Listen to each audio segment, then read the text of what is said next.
طاہر گورا کے شو بلا تکلف میں میں حلیمہ سعدیہ آپ کو خوش آمدید کہتی ہوں۔ آج ہماری بات چیت ہوگی پاکستان میں سرکار کون بنائے گا اور پاکستان میں الیکشن کیسے ہوئے۔ اس کے ساتھ ساتھ روسی صدر پوتن کے انٹرویو کے حوالے سے روس ویسٹ کی کشمکش کا جائزہ لیں گے۔ اس بات کا بھی تجزیہ کریں گے کہ ٹکر کارسن نے یہ انٹرویو کس ڈھنگ سے کیا ہے۔ اسرائیل میں بنجمن نیتن یاہو کے خلاف مظاہرے ہو رہے ہیں۔ اسرائیل اور حماس میں سیز فائر نہیں ہو سکا۔ یہ جنگ رکنے کا نام نہیں لے رہی۔ قطر نے جاسوسی کے الزام میں قید 8 بھارتیوں کو رہا کر دیا ہے۔ ان حالات کو طاہر گورا کیسے دیکھتے ہیں اور اس پر کیا تبصرہ کرتے ہیں، چلیے اس کو دیکھتے ہیں۔ تو بات چیت کا آغاز کرتے ہیں پاکستان میں ہونے والے الیکشن کے ریزلٹس کے حوالے سے۔ پاکستان میں پی ٹی آئی کا کہنا ہے کہ ان سے مینڈیٹ چھین لیا گیا ہے۔ یہ بات کچھ اور جماعتیں بھی کر رہی ہیں۔ آپ پاکستان میں دھاندلی کے ان الزامات کو کیسے دیکھتے ہیں اور اس پر آپ کیسا تبصرہ کریں گے؟ دیکھیے، پی ٹی آئی کا یہ کہنا کہ ان سے مینڈیٹ چھین لیا گیا ہے کسی حد تک درست لگتا ہے، مگر مکمل طور پر درست نہیں ہے۔ ایسا نہیں لگتا کہ ان سے مکمل طور پر مینڈیٹ چھین لیا گیا ہے، اگرچہ الیکشن سے پہلے ان کے ساتھ بہت زیادہ زیادتیاں ہوئی ہیں۔ میں یہ سمجھتا ہوں کہ ان سے بلہ چھین لیا گیا، ان کو لیول پلینگ فیلڈ نہیں دی گئی، یہ ریالٹیز ہیں۔ مگر اس کے باوجود ان کے امیدوار جو آزاد حیثیت سے الیکشن میں لڑے وہ جیتے ہیں، اور بڑی اہم رائڈنگز میں جیتے ہیں جہاں پہ انہوں نے بڑے بڑے برج الٹائے ہیں، جیسے خواجہ سعد رفیق ایک بڑے ان کے ہیں، شیخ اصغر روہیل، اگرچہ ان کی جگہ پہ جو جیتا تھا آدمی پی ٹی آئی کا، وہ اب پی ٹی آئی کو چھوڑ کے پاکستان مسلم لیگ نون میں چلا گیا ہے۔ تو پاکستان میں اور بھی پارٹیاں یہ الزام لگا رہی ہیں۔ اب دیکھیے، جیسے صرف یہ معاملہ مسلم لیگ اور پی ٹی آئی کا نہیں ہے۔ پی ٹی آئی کا کہنا ہے اور بھی پارٹیوں کا کہنا ہے کہ کراچی میں مینڈیٹ ایم کیو ایم کو دیا گیا، یا کوئٹہ میں پارٹیاں کچھ پروٹیسٹ کر رہی ہیں اس وقت، اور ان کا یہ کہنا ہے کہ ہم سے مینڈیٹ چھین لیا گیا۔ تو دیکھیے، پاکستان جیسے ملکوں میں الیکشن کے دوران اس طرح کی بے قاعدگیاں، دھاندلیاں آپ کہہ لیجیے، ہوتی ہیں۔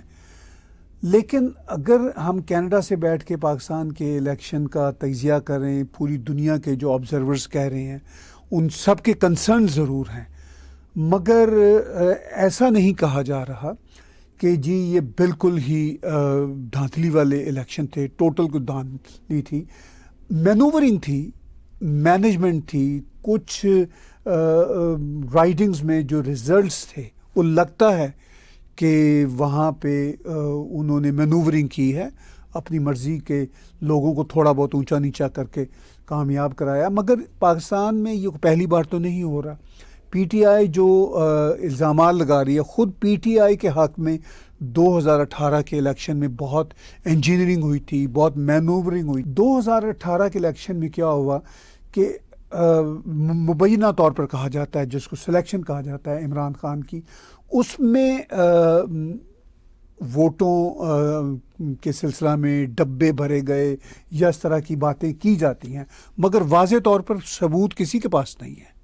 یہ صرف مطلب کیا سرائیوں پہ بات ہوتی ہے، یا پھر جو اس وقت کے حالات و شواہد اس پہ بات ہوتی تھی۔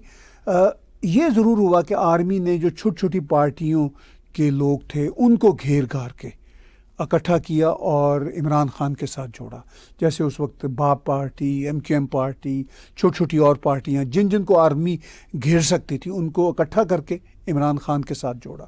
تو اب جو معاملہ ہے، اب دھاندلیوں کے سلسلہ میں بھی معاملہ ملتا جلتا ہے، لیکن مینڈیٹ کسی پارٹی کے پاس اتنا نہیں ہے، یا اتنی اکثریت بھی نہیں ہے کہ وہ کوئی کسی دوسری پارٹی کے ساتھ مل کے حکومت بنا سکے۔ ہر پارٹی کو کوئی 3-4 پارٹیاں چاہیے یا آزاد کینڈیڈیٹ چاہیے۔ اب پاکستان میں پی ٹی آئی کے کچھ 93 کے قریب اب تک کے جو نتائج سامنے آئے ہیں، 93 کے قریب آزاد کینڈیڈیٹس ہیں، 7-8 دوسرے آزاد کینڈیڈیٹس ہیں. تو دھاندلی ضرور ہوئی ہے، لیکن الیکشن بہرحال اتنے ہوئے ہیں سوفسٹیکیٹڈ طریقے سے. میں ان کی زبان میں یہ بات کر رہا ہوں کہ اس دھاندلی کو پکڑنا ذرا مشکل ہے. اگرچہ فارم 47 کی بات ہو رہی ہے کہ جی فارم 47 جب ملیں گے، پھر اس سے پہلا مرحلہ فارم 45 کا تھا، تو وہ فارم گم ہو گئے ہیں، کئیوں کے بدل دیے گئے ہیں. تو اس طرح کے واقعات وہاں پہ ضرور ہوئے ہیں. لیکن لگتا یہ ہے کہ جو پاکستان کے الیکشن کے رزلٹس آئے ہیں وہ مکمل طور پر کسی کے حق میں بھی نہیں آئے، حتیٰ کہ وہ پاکستان آرمی کے حق میں بھی نہیں آئے. لیکن پاکستان آرمی کا وہاں پہ معاملہ یہ ہے کہ ان کے کنٹرول میں پاکستان کی ساری چیزیں ہیں ود ان دا پاکستان. وہ جیسے بھی رزلٹ آئے ہوں وہ ان کو مینج کر کے جو وہ چاہیں وہ کر سکتے ہیں، پولیٹیکل منورنگ کر کے وہ مختلف طریقوں سے اس کو. لیکن یہاں میں ایک بہت اہم سوال آپ سے کرنا چاہوں گی.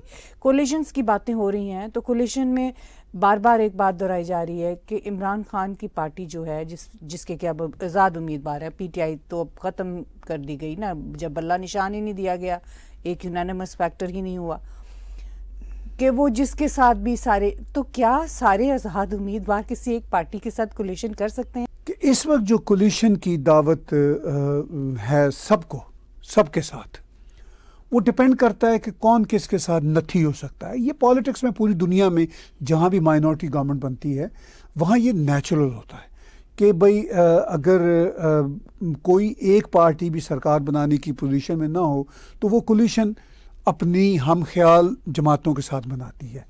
تو پی ٹی آئی کہہ رہی ہے ابھی تک تو کہ بھئی ہماری یہ جو جماعتیں ہیں یہ ہم خیال نہیں ہیں، ہم تو ان کے ساتھ مل کے حکومت نہیں بنائیں گے. بلکہ پی ٹی آئی کے کچھ لوگوں نے، غالباً بیرسٹر گوہر نے کہا ہوا ہے کہ ہم پیپلز پارٹی کے ساتھ کولیشن بھی نہیں کریں گے، ہم ترجیح دیں گے کہ ہم اپوزیشن کے طور پر بیٹھیں. میں یہ سمجھتا ہوں کہ اگر وہ اپوزیشن کے طور پر بیٹھتے ہیں تو زیادہ اچھا ہے پی ٹی آئی کے لیے بھی، پاکستان کے پولیٹیکل سفر کے لیے بھی. اور دیکھیے اگر وہ اپوزیشن میں بیٹھتے ہیں تو ان کا ہمیشہ پی ٹی آئی کا یہ نیریٹو رہا کہ یہ نواز شریف بھی چور ہے، ان کی جماعت بھی چور ہے، پیپلز پارٹی والے بھی چور ہیں، زرداری بھی چور ہے. تو وہ پھر یہ کہیں گے کہ دیکھیے جی چور پھر اکٹھے ہو گئے ایک بار اور ہم اپوزیشن میں ان کا مقابلہ کر رہے ہیں. یہ ان کے لیے بہت اچھا ہوگا پی ٹی آئی کے لیے. اگرچہ ان کے آزاد امیدواروں کے پاس سیٹیں زیادہ ہیں، وہ آزاد امیدوار اب پھر سے ایک گروپ بنا سکتے ہیں. ان کے پاس یہ کانسٹیٹیوشنل پرمیشن ہے کہ وہ اپنا ایک گروپ بنا لیں، اس کا نام تحریک انصاف XYZ کچھ رکھتے ہیں. مطلب ابھی تو تحریک انصاف کو مسئلہ ہے نا کہ ان کا انٹرا پارٹی جو الیکشن ہے جس کی وجہ سے سپریم کورٹ آف پاکستان نے ان سے بلہ کا سمبل چھینا تھا اور انہیں پارٹی کا سٹیٹس ایک طرح سے وہ لوز کر گئے تھے. جب انٹرا پارٹی الیکشن ہو جاتے ہیں تو وہ آئی ڈونٹ نو کانسٹیٹیوشن کیا ہے اجازت دیتا ہے، لیکن مجھے لگتا ہے کہ پھر سپریم کورٹ یا ہائی کورٹ پاکستان کی کوئی ان کو پرمیشن دے دے گی کہ وہ تحریک انصاف پاکستان کو دوبارہ سے لانچ کر سکیں، ری لانچ کر سکیں. لیکن ابھی بھی وہ پارلیمنٹ میں جا کے کسی بھی گروپ کے نام سے وہ سب آزاد امیدوار جتنے وہ اکٹھے کر سکتے ہیں وہ کر کے ایک پارٹی کا نام دے دیں گے. بعد میں اس کو چینج بھی کر سکتے ہیں جو میری انفارمیشن ہے. لیکن کولیشن تو بنے گا جو 2 3 4 5 پارٹیاں آپس میں رضامندی کا اظہار کریں گے. یہ پوری دنیا میں ہوتا ہے. ابھی نیدرلینڈ کے الیکشن کے رزلٹس آئے تھے، ابھی وہاں پہ نئی حکومت بن رہی ہے، وہاں پہ مطلب 20-22 پارٹیاں ہیں، 7-8 پارٹیاں ایک طرف ہیں، کچھ دوسری طرف ہیں، کچھ تیسری طرف ہیں. تو یہی صورتحال پاکستان کی ہے. مگر پاکستان میں صورتحال تھوڑی کمپلیکس ہے کیونکہ وہاں پر پولرائزیشن بڑی شدید نوعیت کی ہے. اس پولرائزیشن کی وجہ سے اب مجھے جو ہے لگتا یہی ہے کہ پی ڈی ایم کی جو سرکار، عمران خان کی سرکار گرنے کے بعد بنی تھی، اس کو پی ڈی ایم کی سرکار کہتے تھے، جس میں پیپلز پارٹی، نواز شریف کا گروپ اور MQM اور دوسرے دڑے تھے. اب شاید پی ڈی ایم 2 سرکار بنے گی. جو جماعتیں پی ڈی ایم کی پہلی سرکار میں تھیں 19-20 کے فرق کے ساتھ ہی پی ڈی ایم کی دوسری سرکار میں مجھے وہ نظر آ رہی ہیں. مجھے کیا، سبھی کو نظر آ رہی ہیں. لیکن پاکستان میں پولیٹیکل منظرنامہ بدل بھی سکتا ہے، یو نیور نو. چلیے، آپ کی اسی تبصرے کے ساتھ کنیکٹڈ بات ہے کہ پی ٹی آئی کا تو یہاں تک دعویٰ ہے کہ ان کی 2 تہائی اکثریت کو بدل دیا گیا. تو آپ اس دعوے کو کیسے دیکھتے ہیں؟ دیکھیے پی ٹی آئی کا یہی سوشل میڈیا پہ واویلا ہے اور میڈیا پہ بھی یہ بات کر رہے ہیں کہ ہمارے پاس تو 178 سے 180 سیٹس آ گئی تھی. ان کا یہ دعویٰ اس بنیاد پر ہے، میں جب ٹیلی ویژن دیکھ رہا تھا، میری طرح لاکھوں لوگ ٹیلی ویژن دیکھ رہے تھے. خیر میری تو مجبوری تھی کہ ایک جرنلسٹ ہونے کے ناطے ساؤتھ ایشیا پہ میں بات کرتا ہوں، تو پاکستان کے الیکشن پہ بھی ہماری نظر رہتی ہے. تو وہ دیکھ رہے تھے تو جو شروع کے 10-15% رزلٹس آ رہے تھے شروع کے، ان میں کافی لیڈ تھی. مطلب اگر ایک پولنگ اسٹیشن سے رزلٹ آیا جی 1200 ووٹوں کا فرض کیجئے، اس میں 670 ووٹ پی ٹی آئی کے تھے، 350 مثال کے طور پر، یا 410 پاکستان مسلم لیگ کے تھے. خاص طور پر یہ پنجاب کی رائڈنگز میں یہ زیادہ تھا. تو اس سے یہ ایزیوم کر لیا گیا، میڈیا نے بھی اور سیاسی جماعتوں نے بھی اور پی ٹی آئی نے بھی، کہ بھئی ہم تو اب جیت گئے ہیں. حالانکہ وہ رزلٹ کوئی 1-2 پولنگ اسٹیشنز کے تھے، سم ٹائم وہ 3-4% رزلٹ تھے، میکسیمم 10-12% رزلٹ تھے، جس کی بنیاد پر وہ یہ ایزیوم کر رہے تھے. لیکن جب یہ رزلٹس آگے گئے ہیں، 50% ہوئے ہیں، 60% ہوئے ہیں، 70%، 80%، تو پھر کچھ رزلٹس تو ایسے بھی رہے کہ جیسا نظر آ رہے تھے اسی ریشو سے آگے چلتے گئے، 19-20 کے فرق کے ساتھ. کچھ بدل بھی گئے. ان میں سے کچھ ایسے رزلٹس بھی ہیں جو پی ٹی آئی کے لوگوں کے رزلٹس پیچھے تھے، مگر جب وہ آگے بڑھے ہیں پرسنٹیج میں رزلٹ، تو ان کے ووٹس بڑھ گئے ہیں. لیکن کچھ سیٹیں ایسی تھیں، خاص طور پر میاں نواز شریف کی لاہور سے سیٹ، جس کے بارے میں یہ شبہ پہلے ہوتا تھا، خیال ہوتا تھا جب رزلٹس آ رہے تھے کہ بھئی یہ جو ہے یہ شاید نواز شریف اپنی سیٹ ہار رہے تھے ڈاکٹر یاسمین راشد کے ہاتھوں. لیکن جب رزلٹس آیا فائنل، وہ ایک دم سے آیا تھا رات میرا خیال 1-2 بجے، جس میں یہ بتایا گیا کہ Nawaz Sharif 1,71,000 some thing vote سے وہ رائڈنگ جیت گئے، اور ڈاکٹر یاسمین راشد کو 1,10,12,000 ووٹ، واٹ ایور نمبر مجھے ایگزیکٹ یاد نہیں، اس طرح ووٹ پڑے. تو اس میں یہ واویلا کافی مچا. تو میں یہ سمجھتا ہوں کہ دیکھیے بات یہ ہے کہ میں اس بات یا اس امکان سے دور نہیں جاتا کہ پی ٹی آئی کو 2/3 سیٹیں مل سکتی تھیں یا ملی ہوں گی، لیکن وہ آخر میں جب الیکشن رزلٹس کو ایک دم سے روک لیا گیا رات 12 بجے کے بعد، اور پھر سے وہ غالباً 3-4 بجے کے بعد شروع ہوئے پاکستانی وقت کے مطابق، تو پھر سے آنا شروع ہوئے. تو ان میں وہ جو ریشو شروع میں 10-12% ووٹوں کی بنیاد پر آ رہی تھی، وہ ذرا مختلف آ رہی تھی. لیکن اب ان کا اکثریت کا دعویٰ اپنی جگہ پہ ہے. وہ تو نواز شریف نے بھی یہ کہہ دیا کہ میں جو دوسری سیٹ پہ کے پی کے سے ہارا ہوں وہ میرے خلاف زیادتی ہوئی ہے. تو ایسا نہیں کہ اس الیکشن میں زیادتی کی بات صرف پی ٹی آئی یا کچھ اور پارٹیاں کر رہی ہوں، وہ تو مسلم لیگ نواز گروپ بھی کر رہے ہیں کہ بھئی ہمارے ساتھ بھی کچھ ہاتھ ہو گیا ہے، اور ہو سکتا ہو بھی گیا ہو. لیکن میں یہ سمجھتا ہوں کہ سب پارٹیوں کے ساتھ کچھ نہ کچھ ہاتھ ہوا ہے، لگتا ہے ہوا ہے. شاید پی ٹی آئی کے ساتھ زیادہ ہوا ہو، کیونکہ الیکشن سے پہلے بھی ان کے ساتھ ہاتھ واضح طور پر ہو رہا تھا. لیکن یہ ہے کہ رزلٹس جو آئے ہیں وہ بڑے مینیپولیٹڈ قسم کے الیکشن تھے، ویل مینیجڈ الیکشن تھے، اور ایسے رزلٹس آئے ہیں کہ جن کے بارے میں پاکستان کے مبصرین کہتے ہیں کہ پولیٹیکل پارٹیوں کے ساتھ تو جو ہاتھ ہوا سو ہوا ہی ہے، وہ پاکستان آرمی کے ساتھ بھی ہاتھ ہو گیا ہے. یعنی وہ بھی یہ نہیں چاہتے تھے کہ یہ والے رزلٹس آئیں.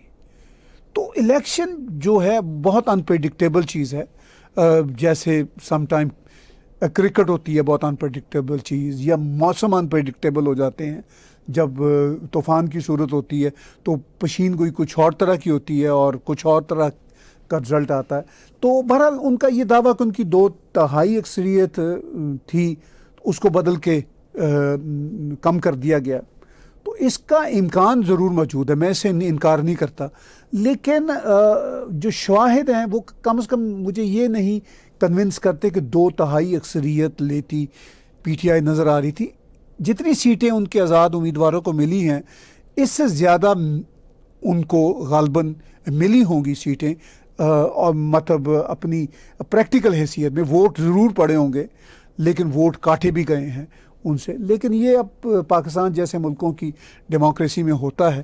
اب پولیٹیکل پارٹیز کو یہ سہنا پڑے گا. خود پی ٹی آئی کے فیور میں یہ سب کچھ ہوا ہے جو آج ان کے خلاف ہو رہا ہے. چلیے سارے پولیٹیکل ڈرامے اور ٹرامے میں چلیے اب ہم اس بنیادی سوال کی طرف آتے ہیں کہ پاکستان میں سرکار کون بنائے گا اور وزیر اعظم کون ہوگا. آپ کی اس سلسلہ میں کیا رائے ہے؟ دیکھیے پاکستان میں سرکار کون بنائے گا, وزیر اعظم کون ہوگا, ایز آف ناؤ جب ہم اپنی بات چیت ریکارڈ کر رہے ہیں تو مجھے یوں لگتا ہے کہ اس بات کا اندازہ خود پاکستان کی اندازہ تو شاید ہو, مگر اس بات کا یقین پاکستان کی سیاسی جماعتوں کو خود نہیں ہے, کیونکہ پاکستان کی سیاسی جماعتوں میں انٹرنلی اس وقت بہت کشمکش پائی جا رہی ہے, بہت گمبھیرتا ہے. جیسے پاکستان مسلم لیگ نواز گروپ کا یہ خیال تھا, انہوں نے طے کیا ہوا تھا کہ بھئی ہم شاید اب اگلی سرکار اکثریت کے ساتھ بنائیں گے, ایٹ لیسٹ سادہ اکثریت کے ساتھ تو بنائیں گے. تو اس صورت میں ان کا یہ خیال تھا کہ نواز شریف وزیر اعظم کا, وہ ذہنی طور پر تیار تھے. نواز شریف بھی, پاکستان کا میڈیا بھی, ایون پی ٹی آئی والے بھی ذہنی طور پر الیکشن سے پہلے تیار تھے کہ بھئی لگتا ہے کہ آرمی نواز شریف کو ہی بنائیں گی پرائم منسٹر. یہ امکان ابھی بھی غالب ہے کہ نواز شریف ہی شاید پرائم منسٹر ہوں, لیکن اب نواز شریف ایک بہت ہی مائنورٹی سرکار کے پرائم منسٹر ہوں گے, ان کے ہاتھ بری طرح بندھے ہوں گے. اسی لیے ابھی تک ان کی پارٹی کے اندر بھی یہ ڈیبیٹ چل رہی ہے کہ کیا شہباز شریف کو پرائم منسٹر بنانا ہے, یا ایون مریم نواز تک کا نام لیا جا رہا ہے. اور نواز شریف کو پرائم منسٹر نہ بنانے کے لیے کچھ حلقے ان کی پارٹی کے اندر یہ دلائل دے رہے ہیں کہ یہ مائنورٹی گورنمنٹ ہے, میاں صاحب کو خوار کرنے والی بات ہے, بدنام کرنے والی بات ہے, چونکہ اس سرکار نے کوئی لمبے عرصے کے لیے تو چلنا نہیں. صرف پاکستان مسلم لیگ کے لیڈرز کی ہی بات نہیں, یہ جو مائنورٹی سرکار بنے گی اس کے حوالے سے یہ تک کہا جا رہا ہے کہ زرداری صاحب کے بیٹے بلاول بھٹو کی بھی خواہش ہے. زرداری صاحب نے بھی اس بات کا اظہار کیا کہ بھی اس کولیشن میں میرے بیٹے کو پرائم منسٹر بنا دیں. اور پھر کچھ اور نام بھی ہیں, یہ جو دونوں فیملیوں کے لوگ ہیں ان سے ہٹ کے بھی کچھ نام ہیں کہ شاید کسی اور بندے کو مسلم لیگ کی طرف سے یا پیپلز پارٹی کی طرف سے ایک دم سے آگے کر کے پرائم منسٹر بنا دیا جائے, کیونکہ یہ کافی ڈاماڈول قسم کی سرکار ہوگی, یہ کوئی سٹیبل سرکار نہیں ہوگی, اکنامک حالات برے ہیں. تو اس وقت پاکستان میں اگلی سرکار کون بنائے گا, اگلا وزیر اعظم کون ہوگا, پاکستان کی سیاسی پارٹیوں کے اندر ایز آف ناؤ ابھی تک مکمل اتفاق نہیں ہو سکا. اس تمام صورتحال کے اندر ہم پی ٹی آئی کو دیکھتے ہیں, وہ بہت تڑپے جا رہے ہیں اقتدار کے واپسی کے لیے, اور ان کی بہت پلی ہے اور وہ بہت خواہش مند ہیں. تو پھر ایسی کیا بات ہے جو وہ بہت خواہش مند ہیں اور باقی لیڈرز جو ہیں وہ تھوڑے سے ریلکٹنٹ ہیں اس معاملے میں؟ دیکھیے عمران خان کی جب سے سرکار گئی ہے, عمران خان خود بھی, پی ٹی آئی کے لوگ خود بھی, وہ یہی نعرہ لگا رہے ہیں کہ عمران خان ہی واپس آئے گا, ہماری پارٹی ہی واپس آئے گی. ان کی پاپولیرٹی وہ بالکل ہے. اس الیکشن نے ثابت کیا کہ وہ آزاد امیدواروں کے طور پر کھڑے ہوئے اور سب سے زیادہ سیٹیں ان کی پارٹی کے آزاد امیدواروں نے حاصل کی. پھر ان کا یہ کہنا کہ بھئی ہماری تو سیٹیں اس سے کہیں زیادہ تھی جتنی ہمارے آزاد امیدواروں کو ملی. تو وہ مطلب اب ایسا لگتا نہیں ہے کہ ان کو جو وہ سوچتے ہیں کہ ان کا حق تھا ان کو واپس مل سکے گا. جلسے جلوس وہ زیادہ کر نہیں سکتے, کیونکہ پہلے ہی ان کی پارٹی بڑی بدنام ہے وائلنس کے سلسلے میں, 9 مئی کے سلسلے میں. اب یہ میں کہوں گا کہ یہ الیکشن جو ہے نا, یہ انفیکٹ 9 مئی 2023 سے 8 فروری 2024 تک کا سفر ہے. اب وہ بالکل تڑپے چلے جا رہے تھے کہ بھئی ہمیں اقتدار واپس ملنا چاہیے, ہم سے چھینا گیا تھا. حالانکہ ایسی بات نہیں تھی کہ ان سے چھینا گیا تھا. ووٹ آف نو کانفیڈنس کے تحت گئے تھے عمران خان. یہ الگ بات ہے کہ عمران خان کے حق میں جن پارٹیوں کو فوج نے اکٹھا کیا تھا, فوج نے ان پارٹیوں کو پی ڈی ایم کے ساتھ جوڑ دیا تھا. لیکن ایک طریقہ, ایک پروسیس بہرحال ہوا تھا. ایسا نہیں تھا کہ وہ پروسیس نہ ہوا ہو, وہ ووٹ آف نو کانفیڈنس کا پروسیس تھا. مگر عمران خان کا یہ خیال تھا کہ آرمی میرے ساتھ تھی, ہمیشہ میرے ساتھ رہے گی. آرمی نے کہا کہ ایسا پاسبل نہیں ہے, ہم تو کبھی بھی کسی کے ساتھ نہیں رہتے. شاید ڈیلیورنس کے بھی معاملات تھے, پھر اس کے علاوہ مطلب اکنامک سچویشن تھی. خیر پی ٹی آئی کی گڈ لک یہ ہوئی کہ ان کا وکٹم کارڈ خوب چلا. پھر عمران خان جیل میں ہیں کئی مہینوں سے, وہ وکٹم کارڈ ڈبل ٹرپل ہو گیا, جس کی وجہ سے ان کی مقبولیت میں بے تحاشا اضافہ ہوا. لیکن اب جو ان کی اس وقت انٹرم لیڈرشپ ہے جس کے سربراہ بیرسٹر گوہر ہیں، وہ ریلیٹیولی ایک ریزنیبل انسان ہیں. چونکہ عمران خان تو بالکل ہی تھے نا پاپولر سٹائل کہ میں یا ادھر آر یا پار والے آدمی تھے. وہ تو خیر ابھی جیل میں ہیں، لیکن بیرسٹر گوہر اور کچھ اور پی ٹی آئی کے لوگوں کی بھی میں نے اسٹیٹمنٹ دیکھی ہیں، وہ یہ کہہ رہے ہیں کہ ہم اس طرح کی سرکار بنانے کو ترجیح نہیں دیں گے، ہم اپوزیشن میں بیٹھیں گے. تو اگر وہ عملی طور پر ایسا کرتے ہیں تو میں یہ سمجھتا ہوں کہ ان کا عقل مندانہ فیصلہ ہے. پولیٹیکل پروسیس کے لیے ایک بہت ہی پازیٹیو ہوگا ان کے لیے بھی، پاکستان کے جیسے تیسے حالات ہیں اس کے لیے بھی، اور اس کے ساتھ ساتھ وہ ان پاپولر نہیں ہوں گے. اگر وہ فرض کیجئے آرمی کے ساتھ ترلے منتے کرتے ہیں، کوئی ڈیل کر لیتے ہیں، آرمی ان کو پھر سے ایم کیو ایم ادھر ادھر سے لوگوں کی حمایت دلوا دیتی ہے، وہ سرکار بنا لیتے ہیں، بڑی مشکل سرکار ہوگی اگلی. اکنامک حالات بہت برے ہیں، ٹیررزم کی سچویشن بہت خطرناک ہے، خاص طور پر افغانستان کا بارڈر بہت ہاٹ ہے، یہ ان سے نہیں سنبھالا جائے گا، جو بھی سرکار آئے گی اسے نہیں سنبھالا جائے گا، بڑا مشکل ہوگا. تو پی ٹی ایم کی صورت میں عمران خان کی پارٹی ادھر بیٹھ جائے گی اپوزیشن میں، پی ڈی ایم میں Noon League, Peoples Party, M Q M and company ہوگی، تو وہ مجھے لگتا ہے اور ان پاپولر ہو جائیں گے پی ڈی ایم 2 کی سرکار کی صورت میں اگر وہ بنتی ہے تو. چلیے اب آتے ہیں روسی صدر ولادیمیر پیوتن کے انٹرویو پر جو ٹکر کارلسن نے کیا. تو سب سے پہلے تو آپ یہ بتائیے کہ آپ کی رائے میں ٹکر کارلسن نے یہ انٹرویو کیسے کیا، یعنی جرنلسٹک پوائنٹ آف ویو سے یہ کیسا، کس کوالٹی کا، کس درجے کا انٹرویو رہا؟ دیکھیے اس پہ بڑی لیدے ہو رہی ہے، بہت اس پہ ڈیبیٹ ہو رہی ہے. ٹکر کارلسن نے ولادیمیر پوتن کے انٹرویو کے ذریعے پوری دنیا میں ہنگامہ کھڑا کر دیا، اور صدر پوتن کا یہ غالباً پہلا انٹرویو ہے جو کسی ویسٹرن جرنلسٹ کو انہوں نے یوکرین پر حملے کے بعد دیا ہے. بڑا تفصیلی انٹرویو ہے، اور اس انٹرویو کے ذریعے پوری دنیا میں accept in the western world, بلکہ ویسٹرن ورلڈ میں بھی صدر پوتن کو کافی داد ملی ہے، چونکہ ویسٹرن ورلڈ بھی ہاف اینڈ ہاف میں ڈیوائڈ ہے. ہاف اینٹائی پوتن ہے، ہاف پرو پوتن تو نہیں ہے، مگر وہ اپنے اپنے ملکوں کے امریکی جو ہیں، جیسے صدر ٹرمپ کے جو ماننے والے ہیں، یا یہاں پہ جو فورسز ہیں جو ٹروڈو کو سپورٹ نہیں کرتی کینیڈا میں، یا یورپ میں جو لبرل پارٹیوں کو سپورٹ نہیں کرتے، وہ تنگ آئے ہوئے ہیں. وہ یہ سوچتے ہیں کہ بھئی یہ جو جنگ ہے یہ ختم تو ہونے والی نہیں ہے، ہمارا پیسہ لگ رہا ہے، سب کچھ ضائع ہو رہا ہے، اور پوتن کا ہم کچھ نہیں بگاڑ پا رہے ہیں. وہ یہ سوچ رہے ہیں. اچھا پھر یہ جو جیسے انڈیا میں بہت مقبول ہیں پوتن، چین میں مقبول ہیں، پورے ساؤتھ، گلوبل ساؤتھ کی دنیا میں، افریقہ میں، مڈل ایسٹ میں، ہر جگہ صدر پوتن بہت مقبول ہیں. تو اس ساری صورتحال میں یہ انٹرویو آنا ان کی مقبولیت میں اور اضافہ کر رہا ہے. اور میں پہلے اس پہ فوکس رہتا ہوں کہ جو آپ نے کہا جرنلسٹکلی، اب جو ویسٹرن میڈیا ہے، جو ویسٹرن حکومتیں ہیں، وہ زیادہ تر لبرلز کے ہاتھوں میں ہیں، سو کالڈ لیفٹ کے ہاتھوں میں ہیں، اور وہ کہہ رہے ہیں جی کہ یہ جرنلسٹکلی کوئی اچھا انٹرویو نہیں ہے. بہت بڑے بڑے جرنلسٹ کہہ رہے ہیں، میں German T V, French T V, Al Jazeera, CNN اور BBC سب جگہ کہا جا رہا ہے کہ جی یہ تو بس ایک پروپیگنڈا انٹرویو تھا. ٹکر کارلسن نے ایک ایوینیو دیا ہے صدر پوتن کو اپنی بات پہنچانے کا، اپنا پروپیگنڈا پہنچانے کا، اور یہ بیکار انٹرویو تھا، وہ ٹف سوالات کر سکتے تھے.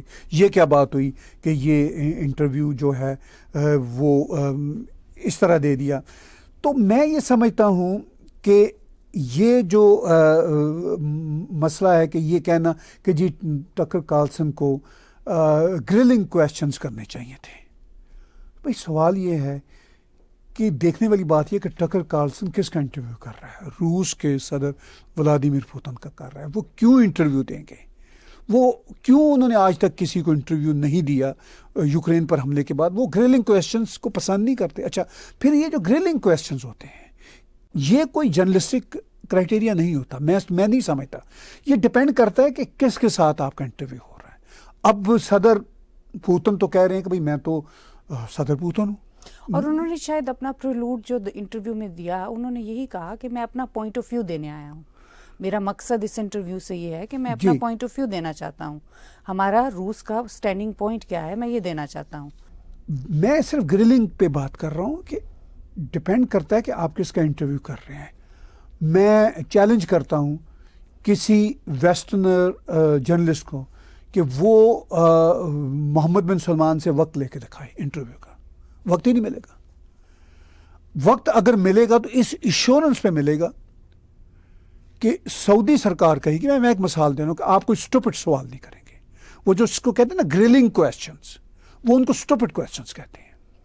یہی معاملہ ولادیمیر پوتن کا, چونکہ وہاں پہ ان ملکوں میں ڈیموکریسی کا یہ سٹائل نہیں ہے. یہ بات بہت اہم ہے. ٹھیک ہے. اچھا, ایون میں آپ کو بتاؤں کہ گرلنگ انٹرویو کے لیے جو بائیڈن بھی تیار نہیں ہوں گے. جو امریکہ کا بڑا ہے نا گرلنگ ایک کلچر کہ جی گرل کر دیا, یہ پتہ نہیں جرنلسٹوں کو کیوں ہوتا ہے. میں خود جرنلسٹ ہوں, مجھے خود اس کا آئیڈیا کہ یہ ایک بڑا ہوتا ہے کہ جی ہم نے گرل کر دیا.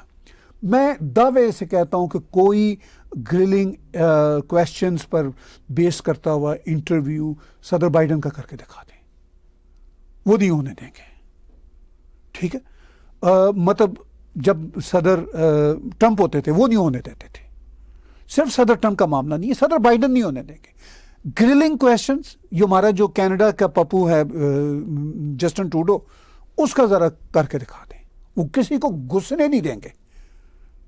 پرائم منسٹر ہاؤس میں یا پارلیمنٹ کے اندر انٹرویو کے لیے گھسنے نہیں دے گا یہ جسٹن ٹروڈو, جو سب سے زیادہ بنتے ہیں. ہمیشہ خاص طور پہ انٹرویوز جو بھی اس طرح کے فارمل ہوتے ہیں, اس کے اندر ایک کلیئر آؤٹ لائن ہوتی ہے, آپ اس سے باہر کر بھی نہیں سکتے زیادہ تو بات. اب کسی پریس کانفرنس میں کوئی لیڈر پھنس گیا تو کوئی گرلنگ آپ کویشچن کر لیں گے تو وہ ایک الگ بات ہے. لیکن وہ جسے کہتے ہیں کانسنٹ کے ساتھ انٹرویو, بائیڈن گرلنگ کویسچنس پہ انٹرویو نہیں دے گا, ٹروڈو نہیں دے گا. پھر یہ صدر ٹرمپ سے کیوں ایکسپیکٹ کرتے ہیں یا صدر پوتن سے کیوں؟ میں دونوں کی بات کرتا ہوں, چونکہ صدر ٹرمپ کے بارے میں بھی یہ کہتے ہیں کہ جی وہ گرلنگ کویسچن والا انٹرویو نہیں دیتے, چونکہ وہ دوست بتایا جاتا ہے پوتن کے. تو اس طرح کے جو ورلڈ لیڈرز ہوتے ہیں, even prime minister Narendra Modi کی بات ہم کر لیتے ہیں, ان کے بارے میں بھی کہتے ہیں جی کہ g prime minister Narendra Modi جو ہے نا وہ کوئی گرلنگ کویسچنز والا انٹرویو نہیں کرنے دیتے. اچھا, جو یہ بات کرتے ہیں فرانس کے جیسے ہیں جرنلسٹ ہیں, یا کینیڈا کے جرنلسٹ ہیں, امریکہ کے جرنلسٹ ہیں, بڑے یہ فن خان الجزیرہ میں کام کرتے ہیں. اب الجزیرہ کے جرنلسٹ جب یہ کہتے ہیں کہ جی نریندر مودی کا گرلنگ انٹرویو پاسبل نہیں ہے, یہ ڈیموکریٹک لوگ نہیں ہیں, تو میں ان سے پوچھتا ہوں الجزیرہ کے کہ اپنے ٹی وی کے مالکوں, یعنی الجزیرہ کے مالک قطر کی گورنمنٹ ہے, ذرا اس میں سے کسی قطری کا گرلنگ انٹرویو کر کے دکھائیں, ان کی نوکریاں چلی جائیں. یہ سارے باہر بیٹھے ہوں سڑک پہ, وہاں پہ بیٹھے ہوئے یہ کڑک چائے پی رہے ہوں, یہ سارے کے سارے جرنلسٹ جو بیٹھے ہوئے ہیں نا, جو اپنے آپ کو لیفٹ کے اور بڑے مامے کہتے ہیں. ٹھیک ہے. یہ گرلنگ انٹرویو پتہ نہیں ان کو کیا ہوتا ہے. دیکھیے انٹرویو یہ ہوتا ہے اس طرح کے ورلڈ لیڈر کا, پرائم منسٹر مودی ہوں, بائیڈن ہوں, ایون ٹروڈو ہوں, چاہے وہ کسی بھی آئیڈیالوجی کے ہوں, لیفٹ کے ہوں, رائٹ کے ہوں, سینٹر کے ہوں, واٹ ایور. آپ نے ان کا پوائنٹ آف ویو لینا ہوتا ہے. جو آپ نے بات کی تھی, آپ نے ان کا پوائنٹ آف ویو لینا ہوتا ہے. آپ نے کوئی گرل نہیں کرنا ہوتا. یہ جو ہے نا جرنلسٹوں کو شوق کہ جی ہم گرل کر لیں گے, یہ ذرا چھوٹے لیول پہ کسی بیوروکریٹ کو گرل کر لیں گے, کسی ایم پی شمپی کو کر لیں گے. اب دنیا جس ورج پہ کھڑی ہے اس میں اب وہ گرلنگ کانسیپٹ ہے بھی نہیں, باقی بھی نہیں بچا. اور آپ کی دوسری بات بھی بہت ٹھیک ہے کہ ہر جگہ کا ڈیموکریسی کا اسٹرکچر از ویری ڈفرینٹ. تو آپ ایکسپیکٹیشنز گرلنگ کی اس طرح نہیں لے سکتے انٹل انلیس کہ کوئی ایسی پریس کانفرنس نہ ہو رہی ہو کہ جس کے اندر آپ اس قسم کا ماحول ہو اور اس قسم کا ایجنڈا ہو کہ جس میں آپ یہ سوال کر سکیں. اس طرح کے انٹرویو جو کارلسن ٹکر نے کیا ہے, اس میں تو بہت پریسائز ہوتے ہیں کوشچنز اور آنسر, اور پوائنٹ آف ویوز ہی ایکسچینج کیے جا سکتے ہیں. جی, اور میں دیکھیے آپ کا بنیادی سوال تھا کہ یہ انٹرویو کیسا ہے. ٹکر کارلسن رائٹ ونگ لینڈ جرنلسٹ ہیں. صدر ٹرمپ کے دوستوں میں بھی ہیں، فاکس میں رہے، فاکس بھی رائٹ لین ٹیلی ویژن چینل ہے، کوئی حرج نہیں ہوتا. اگر دنیا میں لیفٹ لین کے جرنلسٹ ہوتے ہیں تو بھائی رائٹ لین کے بھی جرنلسٹ ہوتے ہیں. اب یہ پتہ نہیں کیا شوق ہو گیا لوگوں کو کہ جی رائٹ لین جو جرنلسٹ ہیں وہ بڑے ہی گھٹیا ہوتے ہیں. بھئی آپ لیفٹ لینڈ ہو تو آپ کو حق ہے، لیکن دوسرے کو اپنی آئیڈیالوجی پہ چلنے کا حق نہیں ہے. بہرحال ٹکر کارلسن نے صدر ٹرمپ کا معافی چاہتا ہوں، بہرحال ٹکر کارلسن نے صدر پوتن کا پوائنٹ آف ویو پوری دنیا تک پہنچایا. فرد واحد ہیں ٹکر کارلسن، کسی ٹیلی ویژن پہ کام نہیں کرتے، ان کا صرف اور صرف اپنا یوٹیوب کا چینل ہے، اور ان کے چینل پہ ہارڈلی کوئی 1.4 ملین یعنی کوئی ابھی 1.5 ملین سبسکرائبر بھی نہیں ہے. اس کے باوجود ان کے یوٹیوب چینل پہ ایک بار میں نے دیکھا ویڈیو کوئی شاید 16-17 ملین لوگوں نے ایک ہی دن کے اندر دیکھا تھا. اور ان کے ٹویٹر اکاؤنٹ پہ 120 ملین تک میں نے دیکھا، لوگوں نے دیکھا. تو اس کا مطلب یہ ہے کہ ایک اکیلے شخص نے جس کا کوئی ٹی وی چینل نہیں ہے، کوئی کچھ نہیں ہے، اس نے صدر پوتن کا میسج ہنڈریڈز ملینز لوگوں تک پہنچایا. اور جو ان کو تنقید کر رہے ہیں وہ بھی ان کو کوٹ کر رہے ہیں. وہ ٹی وی چینل بھی CNN BBC جو صدر پوتن کے انٹرویو پر ٹکر کارلسن کو تنقید کا نشانہ بنا رہے ہیں، وہ بھی کوٹ کیے بغیر نہیں رہ سکے. تو اس حوالے سے یہ بہت ہی کامیاب انٹرویو تھا. چلیے اس انٹرویو میں صدر پوتن نے ویسٹرن دنیا کو کیا پیغام دیا ہے، اور اب آپ ویسٹ اور روس کی جنگ کس طرف جاتی دیکھتے ہیں؟ جی بڑا امپورٹنٹ کویسچن ہے. صدر پوتن نے چند پیغام بڑے واضح طور پر دیے. انہوں نے کہا کہ بھائی میں نہیں سمجھ سکا کہ نیٹو جو ہے الائنس سوویت یونین کے ٹوٹنے کے بعد کیوں قائم تھا، کیونکہ سوویت یونین کے خلاف ہی نیٹو بنا تھا بنیادی طور پر. 1949 میں نیٹو بنا تھا. تو انہوں نے کہا کہ وہ اس لیے ہمارے خلاف تھا، سوویت یونین کے خلاف تھا کہ بھئی ہماری سرد جنگ تھی، ہر طرح کی جنگ تھی ویسٹ کے ساتھ.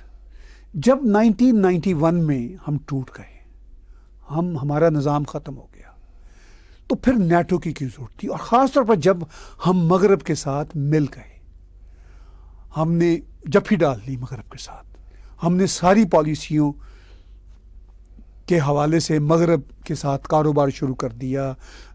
مغرب نے بھی ہمیں اپنا تیل سپلائر، انرجی سپلائر قرار دے دیا. ہمارے کلچر بھی ایک ہے، ہم بھی ویسٹ کے ہیں، وہ بھی ویسٹ کے ہیں، تو کوئی ضرورت نہیں تھی. چلیے اگر نیٹو رہا بھی تو پھر نیٹو ہمارے ہی جو سرحدوں کے اوپر کیوں آ گیا، یعنی خاص طور پر یوکرین میں. پھر ان کا یہ کہنا تھا کہ 1918 سے پہلے تو یوکرین نامی کو ملک بھی نہیں تھا. یہ بات تو درست ہے، وہ روس ہی تھا. پھر انہوں نے کہا کہ چلیے جی یوکرین جو ہے اس کے بہت سارے حصے وہ روس کے ہیں. ویسے تو ان کا کہنا ہے کہ یوکرین کا بہت سارا حصہ روس کا ہی ہے. خیر ہیریٹیج کے لیے ہیریٹیج نہیں، پولیٹیکل حدیں بھی ساری کے ساری. تو اب جو ہیریٹیج کی بات ہے وہ تو پورا ایسٹرن یورپ جو ہے، سلاوک نیشن جو ہیں وہ ایک ہیں. اب بالٹک ریاستوں میں چلے جائیں تو روسی وہاں پہ بھی سمجھی جاتی ہے، روسی میں ہی لوگ لکھتے ہیں. اب وہ پیور یورپ ہے. اب وہاں سے بالکان میں اتر آئیں نیچے کو تو وہاں پہ بھی ایسٹرن یورپ کے ملک ہیں. رومانیہ وہ سوویت یونین کا بھی حصہ رہے، بلگیریا، فلاں ٹیم، یہ سارے کے سارے بھی مطلب روسی آج بھی جانتے ہیں. سینٹرل ایشیا جہاں ہم بھی بہت آتے جاتے رہے، حالانکہ وہ سلاوک نیشنز نہیں تھیں، وہ ٹرکش مسلم نیشنز تھیں. وہاں پہ چونکہ یہ رہے تو وہاں پہ بھی روسی آج تک چلتی ہے.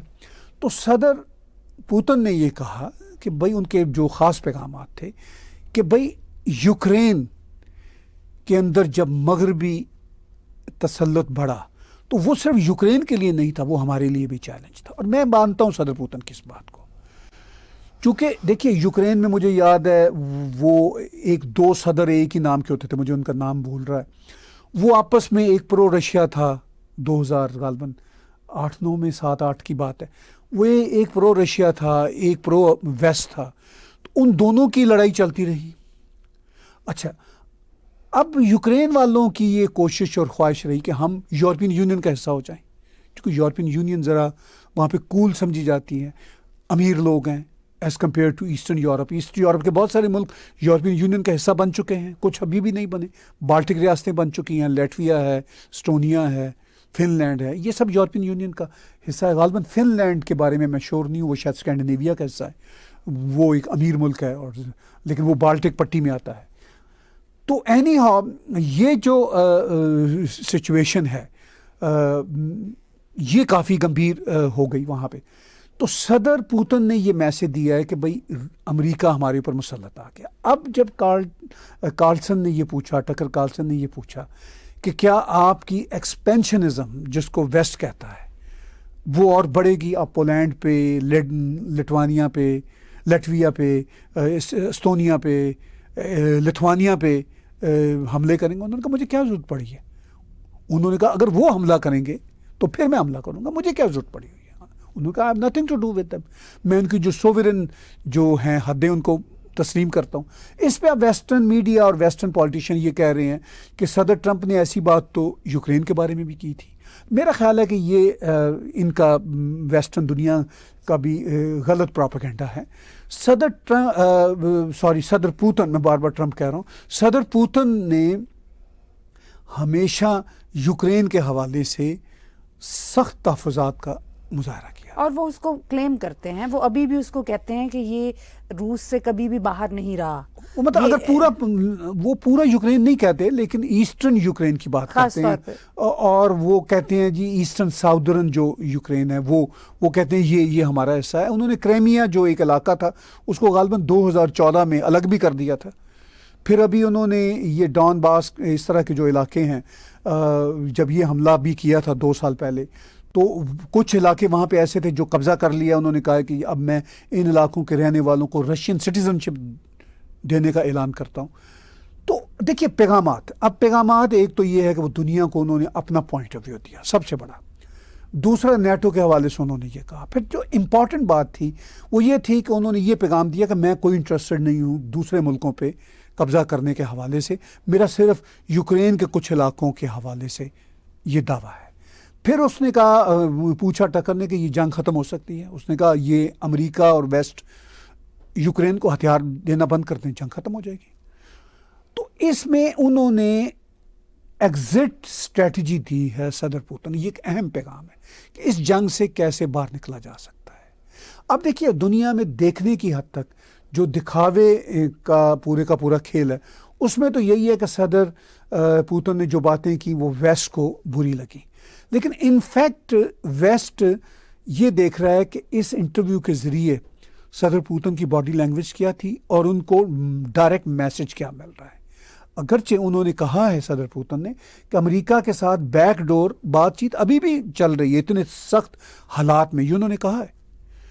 تو لیکن انہوں نے اب پوری دنیا کو کہا ہے، یعنی عام جنتا کو بھی، پوری دنیا کے 8 بلین لوگوں کو کہا ہے کہ بھائی this is what Russia's position is. یہ سب سے بڑا پیغام ہے. اور وہ پہلے تو ورلڈ لیڈرز کو کہیں بتا رہے ہوں گے نا اندر ہی اندر کہ بھئی ہم اس طرح یہ سیز فائر کر سکتے ہیں. اب انہوں نے پوری دنیا کے ہر شخص کو بتا دیا کہ یہ ہمارا پوائنٹ آف ویو ہے. وہ بھلے سے دکھاوے کے لیے باتیں کی ہیں صدر پوتن نے، کچھ پہ وہ عمل کریں گے، شاید کچھ پہ نہیں کریں گے، مگر یہ والا معاملہ تو پورے ورلڈ لیڈرز کا ہوتا ہے. پوری دنیا کے ورلڈ لیڈرز جو باتیں کرتے ہیں، they don't mean acting on all those things. چلیے اسرائیل جنگ کی طرف چلتے ہیں. اسرائیل میں بینجامن نتن یاہو کے خلاف مظاہرے بڑھ چکے ہیں. اسرائیل اور حماس میں سیز فائر نہیں ہو رہا، یہ جنگ رکنے کا نام نہیں لے رہی. تو یہ اب پھر تنازع آپ کو کس طرف جاتا نظر آ رہا ہے؟ ایز یوزول کیا رخ اختیار کرے گا؟ دیکھیے بات یہ ہے کہ پرائم منسٹر نتن یاہو کی سرکار کوئی اسٹرانگ سرکار پہلے ہی نہیں تھی. 7 اکتوبر کو حماس کی ٹیررزم کے بعد اسرائیل کی باقی پولیٹیکل پارٹیز، اپوزیشن اور عوام کی مجبوری بن گئی کہ وہ نتن یاہو کو مینڈیٹ دیں جنگ لڑنے کا. چونکہ اسرائیل کے خلاف حماس کی جو کارروائی تھی وہ اتنی خوفناک، اتنی سیویجری والی کارروائی تھی کہ اس کارروائی نے نتن-یاہو کے تمام پولیٹیکل دشمنوں کو، ان کے نہ چاہنے والوں کو بھی ان کے ساتھ کھڑا کر دیا۔ خود امریکہ کی سرکار بھی نتن-یاہو کے کوئی حق میں نہیں تھی، لیکن 7 اکتوبر کے بعد نہ صرف امریکہ کی سرکار بلکہ ویسٹرن ورلڈ کی ساری سرکاریں انکلوڈنگ کینیڈا کی سرکار، وہ سب پرائم منسٹر نتن-یاہو کے ساتھ ہو گئی۔ اب جنگ کو 4 مہینوں سے زیادہ ہو گئے ہیں اور یہ بڑی خطرناک صورتحال ہے۔ ہزاروں فلسطینی مر چکے ہیں اور چند ہزار اسرائیلی جو ہیں فوجی بھی مارے جا چکے ہیں، اور جو بیچارے 7 اکتوبر کی ٹیررزم میں مارے گئے تھے 1200 کے قریب لوگ، اور پھر اس کے بعد آج بھی 126 یا 136 کے قریب لوگ ہاسٹیج ہیں، اسلامی جہادیوں کے قبضے میں ہیں۔ تو اس ساری صورتحال میں اب نتن-یاہو کے خلاف مظاہرے اس بات پہ ہو رہے ہیں کہ آپ کیوں ان ہمارے جو ہاسٹیج جو بنے ہوئے ہیں لوگ، ان کو کیوں واپس نہیں لا سکے۔ اب مسلم ورلڈز میں یہ بات چیت چل رہی ہے کہ بھئی ادھر تو 25, 26, 27 ہزار لوگ مارے گئے ہیں، ادھر اسرائیلیوں کو اپنے 125 لوگوں کی پڑی ہوئی ہے۔ اچھا، اب یہ ہے کہ یہ سمجھ نہیں آتی بعض اوقات ہمارے لوگوں کو جو یہ اسلامی دنیا میں رہتے ہیں، وہ نمبرز کے چکر میں پڑے ہوتے ہیں، ان کو نہیں پتہ ہوتا کہ بھئی ہم تو اپنے لوگوں کی جان کی ویلیو اپنے ملکوں میں نہیں کرتے، یعنی حماس والے مار رہے ہیں پتہ نہیں کب سے، ایک دوسرے کو ہی مار رہے ہیں، وہ پی ایل او والوں کو مار رہے ہیں، پی ایل او والوں کے حال چڑھتے ہیں حماس والے، وہ مار دیتے ہیں۔ سیریا میں جو خانہ جنگی ہوئی، ہزاروں بلکہ لاکھوں لوگ مار دیے ایک دوسرے نے ہی، یعنی مسلمانوں نے مسلمانوں کو ہی مار دیے۔ پاکستان والے کہتے ہیں جی ہمارے 80,000 لوگ وار اور ٹیرر کے بعد مر چکے ہیں۔ تو یہ سوچتے ہیں کہ بھئی ہمارے تو ملکوں میں خون بہی جا رہا ہے تو کوئی پرواہ نہیں کرتا، تو یہ 125 لوگوں کی پرواہ کر رہے ہیں اسرائیلی۔ تو یہ نہیں سمجھ سکتے اس طرح کی باتوں کو۔ بھئی ہر جان امپورٹنٹ ہوتی ہے، ایک معصوم فلسطینی بچہ بھی مر رہا ہے وہ بھی امپورٹنٹ ہے، اور جو ہاسٹیج ہے وہ بھی امپورٹنٹ ہے۔ اب دیکھنے والی بات یہ ہے کہ کون بچ سکتا ہے اس ساری جنگوں کی صورتحال سے۔ اب اگر یہ حماس والے ٹیررزم نہ کرتے تو یہ 25, 26, 27 ہزار لوگ مرنے ہی نہیں تھے، ٹھیک ہے۔ اب حماس والوں نے ٹیررزم اس لیے کی کہ وہ تو چاہتے ہیں کہ جنگ کا میدان گرم رہے، ان کا جہاد کاروبار ہے، جہاد ان کی مینٹیلٹی ہے، گھٹیا والا جہاد خاص طور پر۔ تو اب وزیر اعظم نتن-یاہو کے خلاف جو مظاہرے ہو رہے ہیں، وہ اسرائیل کی عوام بھی جسے کہتے ہیں نا انف از انف کے سٹیج پہ آ چکی ہے۔ وہ بھی یہ سوچتی ہے کہ بھئی 4 مہینے سے زیادہ کا ٹائم ہو گیا، ابھی تک ہمارے ہاسٹیج واپس نہیں آئے۔ ان کے واپس نہ آنے کی وجہ جو ہے وہ جنگ ہے، تو کیوں نتن-یاہو سیز فائر نہیں کرتے؟ کیونکہ ابھی حماس نے کہا ہے کہ بھئی آپ سیز فائر کر لیں، ہم لوگ دے دیں گے۔ اب پتہ نہیں وہ بھی کہنے کے حد تک کہہ رہے ہیں، کیونکہ یہ بھی ہم سن رہے ہیں کہ جو 126 یا 136 جو ہاسٹیج ہیں وہ شاید حماس کے قبضے میں ان میں سے کم ہیں، ان میں سے کچھ تو باقی اسلامک جہادی گروپوں کے پاس ہیں جن کے آپس میں ہی لڑائیاں ہوتی رہتی ہیں، اور کچھ نہیں پتا کہ ان بیچاروں میں سے کچھ آلریڈی مارے جا چکے ہوں یا مر چکے ہوں، جتنی بری کنڈیشنز میں وہ رہ رہے ہیں۔ تو بہرحال جتنے بھی وہ زندہ ان میں بچے ہیں، ان کے جو رشتہ دار ہیں جو اسرائیل میں رہتے ہیں، وہ تو چاہتے ہیں نا کہ ہمارے رشتہ دار بیچارے چھوٹ کے آئیں، چاہے وہ 100 ہیں 125 ہیں، جو بھی نمبر ان کا بنتا ہے۔ تو اوپر سے جنگ نے اسرائیل پہ اور اسرائیلیوں پہ پریشر بڑھا دیا ہے، تو وہ پھر جلسے جلوس بڑھ رہے ہیں اور سیز فائر ہونے کا نام نہیں لے رہی۔ بیچ میں ایک بار ٹیمپریری کچھ دنوں کی سیز فائر ہوئی تھی، ابھی ٹونی بلنکن مرحلے کو 5واں 6واں دورہ بھی کر کے آئے ہیں اسرائیل کا۔ وہ جب سے جنگ چھڑی ہے ہر دوسرے ہفتے وہ پہنچے ہوتے ہیں وہاں پہ، چونکہ امریکہ پہ بہت دباؤ ہے۔ تو یہ سچویشن ہے کہ جنگ جو ہے سیز فائر اس نے ہونا تو ہے، ایسا تو نہیں ہے نہیں ہونا۔ جتنی جلدی ہو جائے سیز فائر، آپ نے پوچھا کس طرف کو جاتی نظر آ رہی، جتنی جلدی ہو جائے، بے شک ٹیمپریری ہو، جو پہلے ٹیمپریری ہوئی تھی اس سے ان کے کچھ 100 لوگ چھوٹے تھے، تو ابھی بھی کچھ ٹیمپریری ہو جائے, کچھ تو کول ڈاؤن ہو, تاکہ اسرائیلی سولجرز بھی مر رہے ہیں, فلسطینی عام لوگ بھی مر رہے ہیں, ان کے مرنے کا سلسلہ کم ہو. تو سیز فائر چونکہ ہونا ہے, اس نے ایسا نہیں ہے کہ نہیں ہونا, تو ہو جائے تو اب اچھا ہے, کیونکہ جتنا اسرائیل نے آپریشن کر دیا کافی ہے. تو اب دیکھتے ہیں. جیسا کہ آپ نے کہا اسی کی کنٹینیوٹی میں, کیونکہ اسرائیل پر دباؤ بڑھتا جا رہا ہے, تو اب اسرائیل اس دباؤ کو کیسے فیس کرے گا, یعنی کہ کس رخ کو یہ اونٹ بیٹھے گا؟ جی دیکھیے, جو ابھی میں نے بات کی اس کی تھوڑی سی ایکسٹینشن میں اور کر دیتا ہوں. فیس بہت مشکل ہو رہا ہے اسرائیل کے لیے بھی, اسرائیلی سرکار کے لیے بھی, اور اسرائیلیوں کے لیے بھی, چونکہ انٹرنیشنل پریشر میڈیا کا, حکومتوں کا, جنتا کا بہت ہے. 7 اکتوبر کو جب یہ حماس نے ٹیررزم کی تھی, تو اسرائیل اور اسرائیلیوں کے حق میں پوری دنیا کھڑی ہوئی تھی. حتیٰ کہ مسلمان ملکوں میں بھی یہ خیال پیدا ہوا کہ بھئی یہ تو حادی ہو گئی ہے, جو مطلب تھوڑے سے عقل والے مسلمان ہیں, جو جہادی قسم کے ہیں, ان کو تو ہم کچھ نہیں کر سکتے. لیکن اب یہ جنگ چکے نہیں رک رہی, اور ہزاروں کی تعداد میں فلسطینی مر چکے ہیں, اور ان میں خاص طور پر بچے, خواتین زیادہ ہیں. تو پھر سمپتیز جو پہلے اسرائیل کے ساتھ ہوئی تھی وہ اب الٹ ہو گئی ہیں, اب اسرائیل کے خلاف ہو گئی ہیں, شدید خلاف ہو گئی ہیں. اب کوئی یہ سوچنے کو تیار نہیں کہ بھئی اس جنگ کا آغاز کیسے ہوا تھا. اگر کوئی یہ سوچتا بھی ہے تو بھی یہ کہتا ہے کہ بھئی اب انف از انف. تو یہ پریشر بہت ہے. اب یہ پریشر صرف آؤٹ سائڈر پریشر ہی نہیں ہے اسرائیل پر, خود اسرائیل کے اندر پریشر بہت ہے. جیسا کہ ابھی ہم نے پچھلے سوال کے جواب میں نے بات کی, آپ نے بھی بات کی, کہ جو پروٹیسٹ اب بڑھ رہے ہیں نتنیاہو کی گورنمنٹ کے خلاف, وہ اس بات کا ثبوت ہے کہ اب یہ دباؤ صرف باہر کا نہیں ہے, انٹرنل بھی ہے, اور بہت ہے, اور بہت بڑے کا.